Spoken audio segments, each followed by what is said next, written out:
आइए बात करते हैं हमारे आज के सेलिब्रिटी गेस्ट के साथ।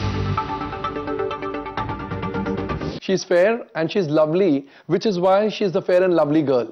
She is talented also, which is why her journey from the ad world to the mad bad world of Bollywood was quite smooth. And now she is a successful heroine, which is why she is in demand. Friends, please welcome the heroine, the leading lady of the hit film Vicky Donor, Yami Gautam. Yami, welcome to ETC Bollywood Business. Thank you so much, Koji, for lovely words. पर आप already डरा रहे हैं मुझे. Mad. Don't tell me you're not aware that this is a mad and bad world. No, I'm not. Then you've been very, very lucky because डराने वाली बात नहीं है, but there are some eccentricities of filmmaking, and it's not an easy place, especially if it's a girl who is not from Mumbai. Am I right? You're absolutely right. I'm from Chandigarh. और of course जो journey है काफी interesting रही है. I won't say it's been a cakewalk, but I think the graph has been. I wouldn't say it's been, it's gone up always. I just always made sure. जो भी मैंने project अभी तक किया है, चाहे वो, in fact I started my career with television. And so be it that television soap or 30-second commercial or a 2 hours film. मैंने कभी इसको इस तरह से नहीं लिया कि हाँ मतलब वो टीवी है, ये एड है और ये फिल्म है.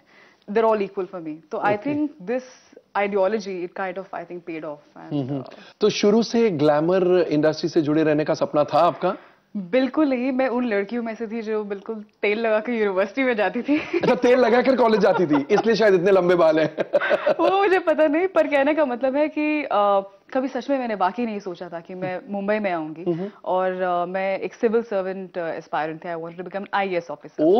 और जस्ट आफ्टर माय स्कूलिंग मैंने टॉप 10 रैंकर्स में CET जो टेस्ट होता है यूनिवर्सिटी में, जी वो मैंने क्रैक किया था. तो मेरा फोकस बिल्कुल वहां था. तो वहां से यहाँ तक आई थिंक डेस्टिनी ने has played I think a very big role. तो पेरेंट्स तो बहुत नाखुश हुए होंगे कि इतनी ब्राइट स्टूडेंट, टीचर्स, पेरेंट्स सभी नाखुश हुए होंगे. आई थिंक टीचर्स थोड़े नाखुश हुए थे और उन्होंने कहा कि अभी वहाँ पे एक परसेप्शन है कि तुसी किन्ने चंगे स्टूडेंट हो, किन्ने सोने स्टूडेंट हो. अगर मतलब कोई मीडियोकर स्टूडेंट होता मैं फिर भी बोलता कि जाओ, but they still have a perception that anybody who's not good in studies, तो चलो ठीक है, film line ठीक है. तो ये नहीं पता ये this is the mother of all industries. And parents I think they were very happy. They were more than happy. क्योंकि उन्हें पता है कि शुरू से ही मैं किसी भी चीज को लेके I was never desperate about anything. और अगर मैं कुछ भी कहूंगी और कुछ भी करूंगी, I'm quite responsible and I'm very obedient, which I still am.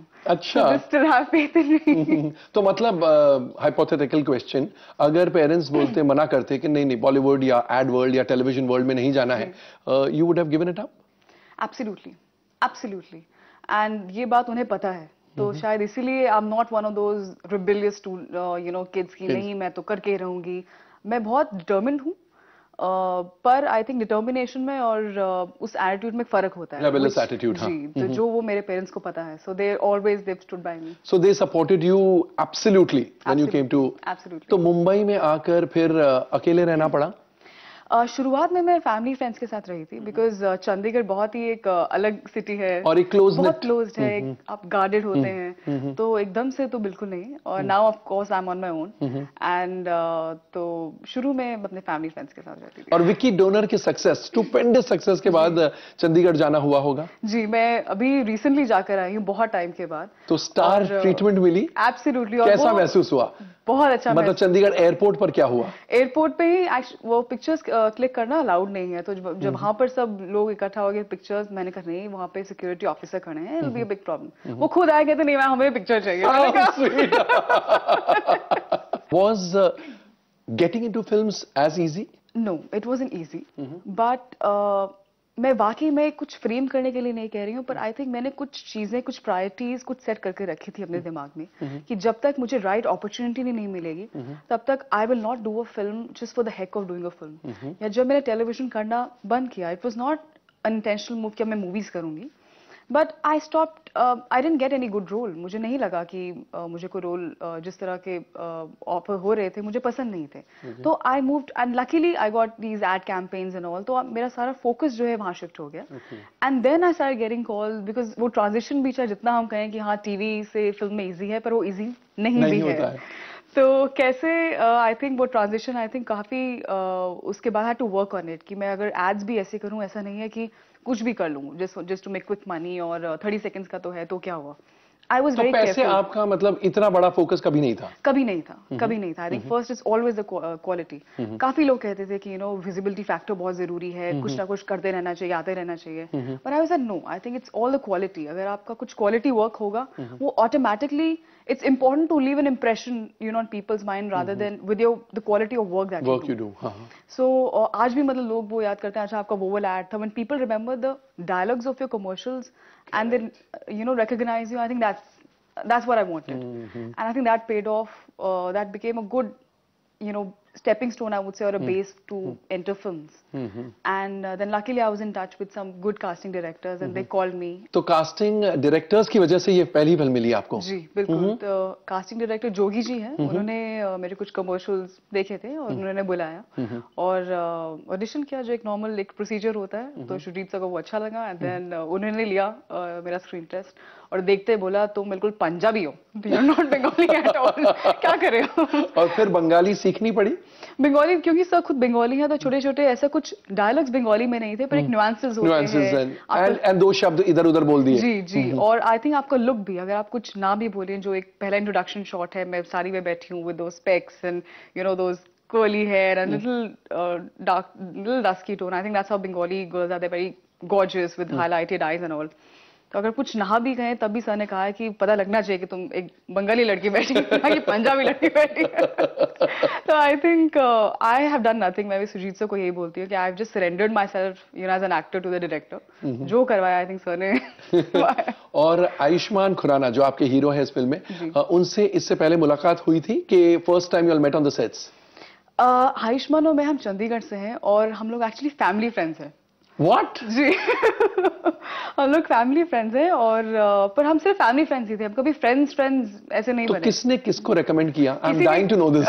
जी नहीं, ऐसा कुछ नहीं था। जैसे आप बैठे हैं वैसे ही Ayushmann was already there in the office और मैं गई और अरे तुम, अरे जस्ट अ फिल्मी सीन एंड तो वी डिडंट नो कि हम we're going to be on board for the movies, just a coincidence only कि wow, तो it was a little more comfortable because जाना पहचाना लड़का आपका को-स्टार है। आई थिंक ये फैक्टर कहीं ना कुछ, आई थिंक इसने कोई रोल ज्यादा प्ले नहीं किया जहां तक कि इस मूवी की बात है। आई थिंक क्योंकि हम दोनों ही बहुत इंट्रोवर्ट्स हैं, बहुत बड़े। अच्छा, लिटरली मतलब ऐसे बैठे एक दूसरे के साथ, not out of any disrespect, respect was always there, but नहीं जानते। और फैमिली फ्रेंड्स भी है, मुझे पता है, मतलब आयुष्मान है, he is doing very well, he is a very well cultured boy, बहुत अच्छी फैमिली से आते हैं, पर ऐसा मुझे, वी वर नेवर फ्रेंड्स, तो वो से टाइम लगा डेवलप होने में एंड और अल्टीमेटली फ्रेंडशिप जाके प्रीमियर के रोज हुई। I think so. Good, the film did well. और मतलब so this was more like जाना पहचाना हीरो है। हालांकि उसकी भी फर्स्ट फिल्म है, आपकी भी फर्स्ट फिल्म है। एंड शुजित सरकार साहब के साथ काम करने में कैसे लगा? बहुत अच्छा लगा। इनफैक्ट मैंने उन्हें यही कहा कि आपके साथ काम करने के लिए it's a treat for any actor in the world. मतलब ही सच अ, भला क्यों? वो इसलिए क्योंकि जब पहली बार मैंने लुक टेस्ट दिया उनके साथ, तो ऑब्वियसली एज एन एक्टर आपको कोई आइडिया नहीं है कि रोल क्या है, तो आप एक लेवल पे परफॉर्म करते हैं, वो जो एक नॉर्मल एक स्क्रीन टेस्ट जो होता है। तो from where that zone A, he took me to zone Z while the camera was on. Within 5 minutes, I was like, I have to work with Shujit sir. Really? Effortless, absolutely effortless. बिना बहुत कम शब्दों में अपने बात को समझा जाना, and not to make you conscious. I think it's a treat for any actor, and especially a budding actor like me. हमें जरूरत है अच्छे directors के साथ काम करें ताकि आप that's exactly what our forte is. I don't have a star background. I'm not from Mumbai. तो कैसे आप अपने आप को निखारें? मैंने थिएटर कभी नहीं किया। I've told you my background. तो कैसे आप अपने आप को आगे लेके जाएं? I think उसके लिए that's only a director can. So I thought I wish I get this movie. I have to work with Shujit sir. और ये सबसे पहला ऑफर था फिल्मों के तौर पर? जी नहीं, इससे पहले भी ऑफर थे और काफी अच्छे डायरेक्टर्स थे। I can't name them. It's not of course it's not good taste. I'm still in touch with them, but मुझे उसके कंपैरेटिवली विकी डोर ना इसलिए मुझे बेटर लगा लॉन्च के लिए, बिकॉज क्योंकि मुझे पता है मैं टीवी बैकग्राउंड मैंने किया था, उसके बाद कमर्शियल्स किए थे, एंड आई थिंक जो रोल था वो बहुत जस्टिफाई होना चाहिए था कि आपका जो आपका transition from TV to film justify करे वो रोल, वो उस तरह का concept. It should be something, it can't be anything which is probably जो ऑडियंस ने पहले देखा हो. बहुत सारे ऐसे रोल्स होते हैं जो आपको लगता है कि शायद only a star can pull it, to be very practical, you know. And it has not got nothing to do with your acting abilities. It's just that it is, I think, I don't know. Yeah, of course, ऐसा होता है कि a star is more suited for this role. Absolutely. मगर जब आपने Vicky donor की script सुनी, आपको ऐसे, because there's a thin line, आपको ऐसे नहीं लगा बाप रे this is too adult a topic and it can look vulgar, it can look obscene and कुछ घृणा सी हो सकती है ऑडियंस को, डर लगा कभी? एक एप्रीहेंशन डेफिनेटली था, क्योंकि बाकी बहुत एक अलग कॉन्सेप्ट है और मैं खुद इतनी ज्यादा अवेयर नहीं थी इस कॉन्सेप्ट के बारे में. एंड आप पहली फिल्म है आपकी और कोई बहुत एक्सट्रीमली कोई बिग बैनर भी नहीं है, ऐसा कुछ नहीं है. तो आई थिंक पर एक फेथ था, and that faith came I think from Sujit sir, that he is one director who can not make it look sleazy. I think वैसे तो कोई भी फिल्म स्क्रिप्ट में कुछ और हो सकती है, बट ट्रीटमेंट वाइज जरूरी नहीं है कि हमेशा वैसा हो. But at the same time, and specially ये फिल्म तो definitely it was on a thin you know line, but that faith came I think in Sujit sir, that वो एक ऐसे डायरेक्टर हैं जो उनसे जब मैंने मिली, काम ही मैंने ऑफ कोर्स मैंने यहाँ देखी थी. आई think it's a beautiful film. बहुत सुना था मैंने शू बाइट के बारे में. तो और जिस तरह के वो कमर्शियल्स बनाते हैं, तो ऐसा लगा नहीं कि वो कभी भी किसी भी इसको सेंसेशनलाइज करेंगे या just to get few more figures, you know, on the box office, he's going to make it look in a different angle. So that I was very sure. That's just a gut feeling. और जब ये film sign की, आपने अपने family को कुछ तो बताया होगा फिल्म के बारे में? बिल्कुल बताया था. इनफैक्ट मैंने स्क्रिप्ट दे दी थी अपने पापा को. शॉर्टकट क्या आप ही पढ़ लो. मैंने मम्मी को बता दिया था. पापा को मैंने कहा था आप एक काम करिए पापा, आप ऑफिस जा रहे हैं, आप स्क्रिप्ट पढ़ लीजिए. And what was your mommy and daddy's reaction? They were very happy. They were very happy, and they said you must be a part of this film. I think तुम्हें definitely this film will take you somewhere. Film बफ्स हैं आपके family वाले? Mummy फिर भी है, पापा इतने नहीं है, बट मम्मी डेफिनेटली है. She is hooked to ETC by the way your show. जितने फिगर्स होते हैं विकी डोनर के, अच्छा इतना फिगर ऊपर चला गया, ये ओवरसीज है, मुझसे ज्यादा उनको ज्यादा है. और विकी डोनर घर के लोगों ने कितनी बार देखी? आई थिंक मेरी मम्मी ने तो 4 बार देख ली. पापा ने एक ही बार देखी है, and they are all very happy, they are very proud. और उनको ऐसे बिल्कुल ऑडियंस में जाके बैठ के देखना ही उनको वो पसंद है, and because they enjoy you know this live reactions. In fact मैंने खुद चंडीगढ़ में देखी अपने फ्रेंड्स के साथ. अच्छा. एंड कहते नहीं ma'am will make an announcement. कुछ मत करिए, आप चुप करके शो चलते रहने, मैं चुप करके मैं आऊंगी कॉर्नर में. आई थिंक ये मजा ही कुछ और है लाइव ऑडियंस में, बिकॉज आई थिंक कोई शो होता है आप ऑर्गेनाइज करते हैं, इट्स वेरी ऑब्वियस, चाहे किसी को वैसे तो सबको अच्छी लगे बहुत मूवी, नहीं भी लगे तब भी विल से यार it was very nice and all, but I think that is your real audience and Absolutely. real the public verdict. और I think achievement इस फिल्म का यही रहा है कि youth से इस तरह का response was quite expected. Families came in together. I think that was a huge.